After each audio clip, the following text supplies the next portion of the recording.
Nos dirigimos a Pablo Gil, jefe de estrategia de XTB, para resolver un poco el entramado que tenemos. Pablo, muy buenas. ¿Qué tal? ¿Cómo estás? Pablo, yo no sé si podemos resolver este entramado. Desde luego, por mucho que nos echemos un mano a mano, esto está muy difícil. Pero por situar un poco al espectador, ¿cuál es el escenario ahora mismo que se está planteando en los mercados? Bank of America advirtiendo de un shock de recesión en Estados Unidos. El Banco Central Europeo en esas últimas minutas indicando que no íbamos a tener esta inflación, pero sí estaban preveyendo una slowflation. Luego Goldman Sachs dice que en Europa vamos a tener ya 2 subidas de tipos de interés en 25 puntos básicos en la reunión de septiembre y en diciembre. Y mientras, por supuesto, todos los mandatarios de Occidente pues lanzando los nuevos paquetes de medidas, intentando capear lo mejor posible el temporal que nos viene en medio de este conflicto geopolítico, repunte de inflación, subida de precios energéticos. Claro, ¿por dónde empezamos con todo esto? Bueno, yo creo que hay podemos dividirlo como en 2-3 bloques, ¿no? Por un lado está lo que más nos ha preocupado en el corto plazo, que ha sido el estallido de la guerra en Ucrania.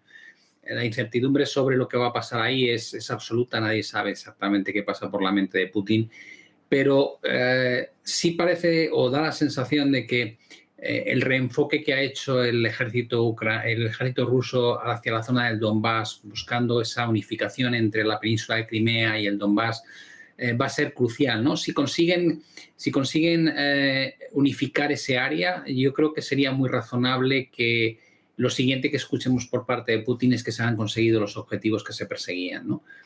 Lo cual implicaría al menos un alto el fuego momentáneo y eso serían muy buenas noticias para el mercado y corrección en las materias primas.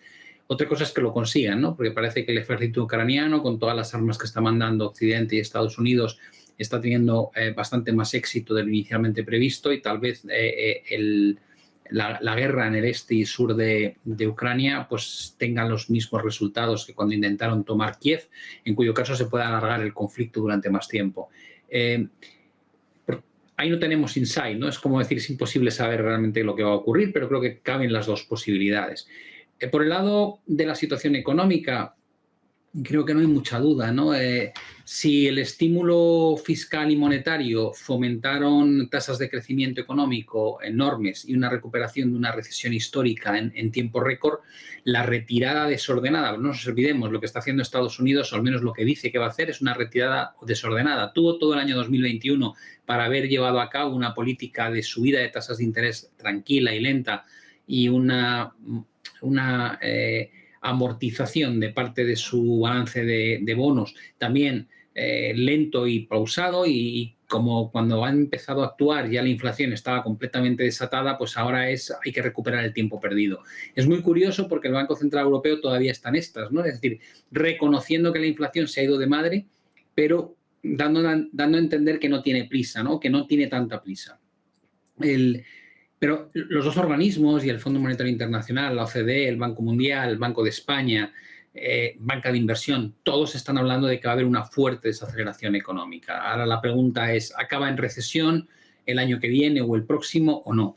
Y entonces los bancos centrales dicen, no, en absoluto. Digo, bueno, sí, claro, también decís que la inflación iba a ser transitoria y mirad lo que nos estamos encontrando. Algunos lo achacan a la guerra, pero la realidad es que la guerra lo único que ha hecho es fomentar el último tramo de la subida de los precios, cuando la subida de los precios llevaba siendo una realidad desde hace 12 meses que no tenía nada que ver con Ucrania y que venía motivado por la creación de cantidades ingentes de dinero y estímulos fiscales y monetarios como no habíamos visto jamás. Por tanto, la desaceleración económica es una realidad, la duda es cómo de profunda va a ser esa desaceleración. Si miramos lo que nos dice la curva de tipos en Estados Unidos, que está aplanándose y de alguna manera flirteando con las inversiones entre el 2 y el 10 años o el 5 y el 30 años, son inversiones puntuales, duran poco tiempo, pero ahí están. Lo que quiere decir es que la curva está muy plana.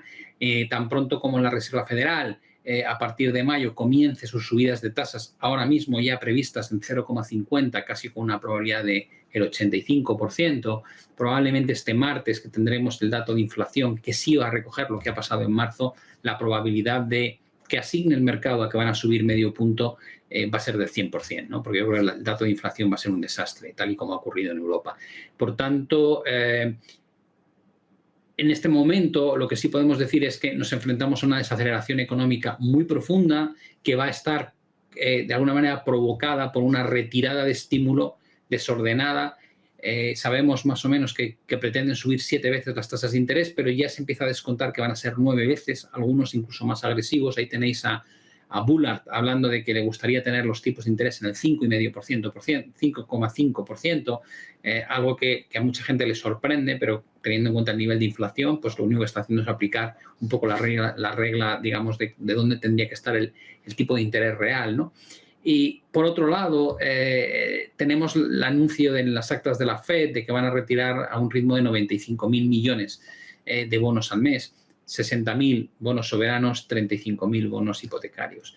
Entonces, bueno, ¿cómo de grave es eso? Digo, bueno, no sé, en 2018 intentaron retirar estímulo a un ritmo de 50.000 millones en la segunda parte del año 2018 y acabaron provocando un problema en el mercado interbancario de 3 pares de narices, además de una corrección en bolsa de un 21%. Por tanto, no va a ser una tarea sencilla. Que puedan llevarlo a cabo o no, ya lo veremos, pero incluso si lo consiguen llevar a cabo y están 4 años haciendo eso, simplemente habrían reducido el balance a niveles de la prepandemia, justo antes de la aparición del COVID.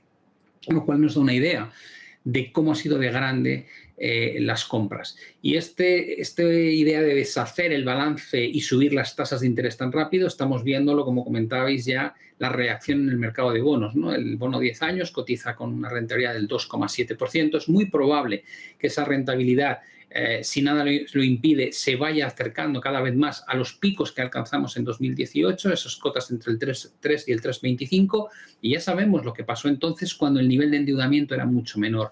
Por tanto, yo creo que lo que sí podemos aseverar es que lo que deberíamos encontrarnos este año, ya veremos luego las velocidades o los grados, pero lo que nos vamos a encontrar este año es un entorno tremendamente hostil para los activos de riesgo, con retirada de estímulo muy rápida en Estados Unidos, con una desaceleración económica no solamente en Estados Unidos, también está hablando de ella el Banco Central Europeo, y se ha publicado ayer mismo el dato de PMIs de servicios en China, con un desastroso dato de 42, desplomándose desde cotas de 49, y que está a mitad de camino de los datos que se registraron durante los peores meses de la pandemia en China, lo cual denota que hay problemas muy serios en China con el COVID, esa política de COVID cero, esa restricción de movimientos en Shanghái sobre una población de 26 millones de habitantes, que además tiene unos puertos muy significativos en el envío de mercancía desde China. Hay tantos focos abiertos o tantos focos de incendio abiertos como para pensar que no se va a quemar el bosque. Yo sería muy prudente. No quiere decir que en el corto plazo, mes de abril es positivo estadísticamente para la bolsa, no puede haber recuperaciones de la caída que hemos tenido recientemente, pero el mensaje siempre es el mismo, es, señores, utilicemos las subidas para reducir riesgo, para vender, porque el riesgo de accidente es enorme, ¿no? Y el propio Banco Central Europeo en sus actas ha puesto de manifiesto que hay varios miembros, por no decir, decían muchos miembros del Consejo del BCE, decían que ya se cumplían las condiciones para tomar medidas inmediatas de retirada de estímulo monetario, ¿no? Aunque finalmente no se está haciendo muy lento, es algo de lo que vamos a estar hablando muy probablemente a lo largo de este 2022, con lo cual si el principal argumento que se utilizaba antes para defender estar en bolsa era don't fight the Fed o no luches contra la Fed, y en un entorno de tipos de interés tan bajos se puede justificar cualquier valoración, ahora es el momento de hacer la frase al contrario. Don't fight the Fed significa la Fed va en tu contra en este momento de forma muy agresiva y los tipos no van a estar tan bajos como estaban en estas últimas 2 décadas, lo cual te lleva a la conclusión de por qué quieres estar invertido en activo de riesgo, ¿no? Creo que esa sería una manera un poco de empaquetar todas las cosas que estamos oyendo a lo largo de las últimas semanas.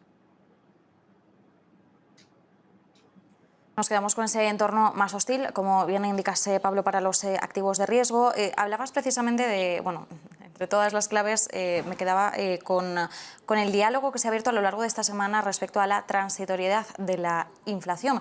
De hecho, comparecía en una sesión de preguntas y respuestas Janet Yellen, la actual secretaria del Tesoro de Estados Unidos. Recordemos, la antigua presidenta de la Reserva Federal fue quien antecedió a Jerome Powell, y ella decía, bueno, es que realmente cuando se hablaba de una inflación transitoria, sobre todo estaba la mirada puesta en la crisis sanitaria y en qué se espera esperaba también que la situación de crisis sanitaria tuviera un final más pronto que tarde, y bueno, que sobre todo el foco en ese momento estaba más en estas cuestiones y no tanto en, evidentemente, la situación a la que ha ido derivando la inflación, y además ahora pues perjudicada, todavía más agravada por el conflicto bélico que tenemos. Sí que me gustaría, Pablo, que nos detuviéramos un momentito en el rublo, porque hemos estado vigilando muy de cerca en las últimas jornadas cómo se ha estado comportando la divisa rusa, y de hecho con Marta Vilar a lo largo de la tarde incidíamos en cómo el movimiento que se ha producido en el rublo desde el estallido de la guerra en Ucrania hasta, bueno, pues estos días,